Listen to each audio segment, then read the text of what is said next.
अखिलेश जी गाजियाबाद से। श्री राधा वल्लभ श्री हरिवंश। श्री सद्गुरुदेव भगवान, आपके चरणों में कोटि कोटि प्रणाम।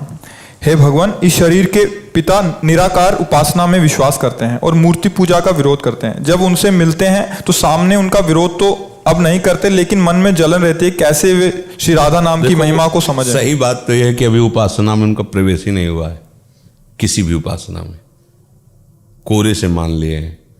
जैसे कोई स्वप्न में अपने को राजा मान ले, पर वो राजा तभी होता है जब मंत्री हो, सेना हो और राज्य हो, धन कोश हो, तभी राजा होगा। केवल स्वप्न में मानने से थोड़ी होगा। समझ रहे? निराकार की जब अनुभूति हो जाएगी तो उसके सिवा कोई है ही नहीं। ये आकार किसके हैं? जब एक ही तत्व है तो आप बोलो निराकार, हम बोले साकार, तो पर्यायवाची शब्द तो है एक ही तत्व के है ना।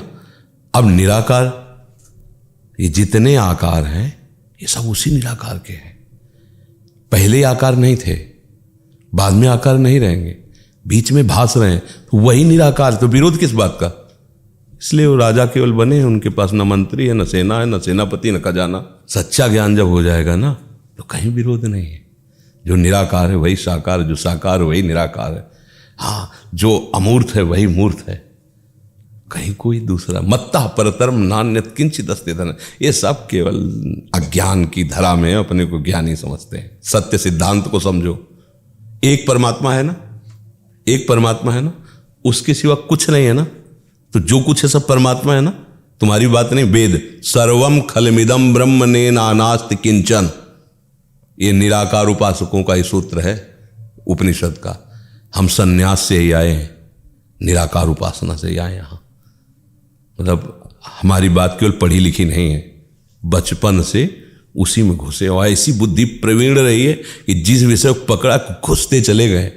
मतलब पूर्व का ऐसा कुछ रहा है कि ऐसा नहीं कि बच्चा और लल्लू ऐसे 13 वर्ष की अवस्था से घर से निकले थे, जहां देखा है कि यहाँ सिस्टम में कुछ गड़बड़ी है, परमार्थ के हवा पता नहीं पाया कोई।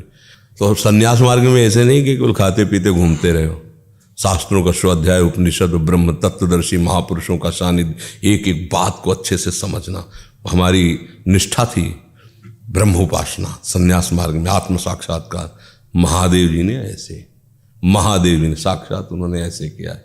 दोनों पक्षों का ज्ञान, पंछी जैसे दो पंखों से उड़ता है, ऐसे दो ही प्रकार की उपासना, निराकार और साकार। ये दोनों ईश्वर के पक्ष हैं। एक निराकार पक्ष है, एक साकार पक्ष है, लेकिन ईश्वर के वो दोनों स्वरूप है। ये बात समझना है। 4-5 अंधे थे, वो कौन? बोले हाथी है। बोले कैसा हाथी है? बोले बता रहे हैं, पैर पर। बोले खंभे जैसा है। बेवकूफ हो, कान पकड़े था। बोले सूप जैसा है। तो पागल हो, एक सूंड पकड़े था, सूंड को बता। एक पेट पहाड़ जैसा है। अब बताओ आंख वाला क्या करेगा? हंसेगा ना देख के। अरे तुम सब उसी हाथी के अंग का वर्णन कर रहे हो, पूर्ण हाथी तुम नहीं देख पा रहे हो, झगड़ा क्यों कर रहे हो? बस यही समझो। वो साकार है। बोले नहीं निराकार। चल गई लाठी। दोनों पट्टी वाले बोले कौन? बोले निराकार वाले, साकार वाले। वारी उपासना। वो एक नफरत कर रहा है, एक घृणा कर रहा है। ये उपासना में, किसी भी उपासना में ईश्वर की उपासना करने वाला लड़ाई झगड़ा, ईश्वर की उपासना निंदा घृणा। एक आए थे हमारे पास परिकर निराकार उपासक गंगा किनारे, बताया बुद्धि बहुत फॉरवर्ड थी महादेव जी की कृपा से। शब्द बोलो तो उसका बिल्कुल सार निकाल कर, ये कोई सिद्धि नहीं, तो फॉरवर्ड बुद्धि एकदम। शब्द निकला चढ़ बैठे उस पर।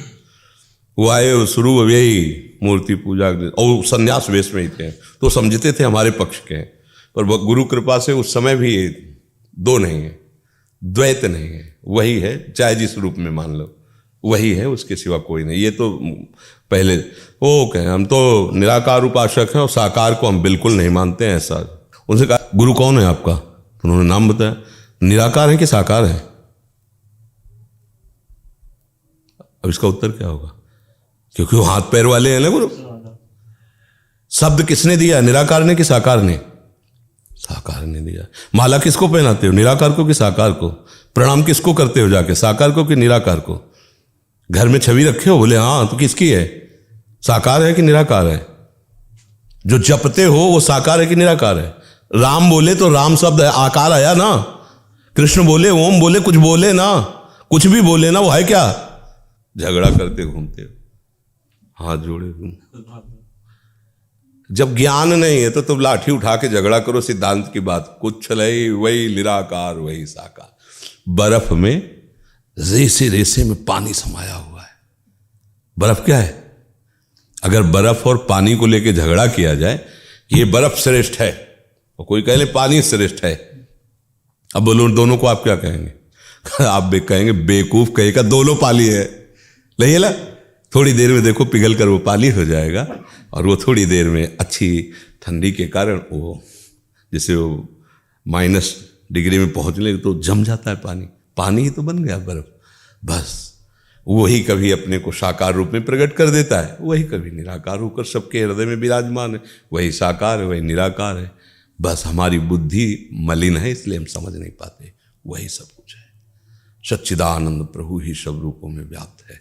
वो बहिरंतस्य भूतानाम अचरम चरमेव च सूक्ष्मात् तद विज्ञेयम दूरस्थम चान्तिकेत, बहुत नजदीक है, वो बहुत दूर है, वो बाहर है, वो भीतर है, वो सूक्ष्म से सूक्ष्म है, अणुअणियान महतो महियान। एक बात कैसे तुम कह सकते हो कि बहुत सूक्ष्म है, तो महान कौन है? अणुअणियान महतो महियान, साकार निराकार सब उसका स्वरूप है। ये समग्र रूप है उनका। वो अगर ये झगड़ा होता है ना तो वो हाथी वाला होता है, वो सूप है, वो खंबा है, वो समझ रहे हो? सीधे राधा राधा राधा राधा राधा, जैसे हो सामने आ जाओ, आ जाएंगे।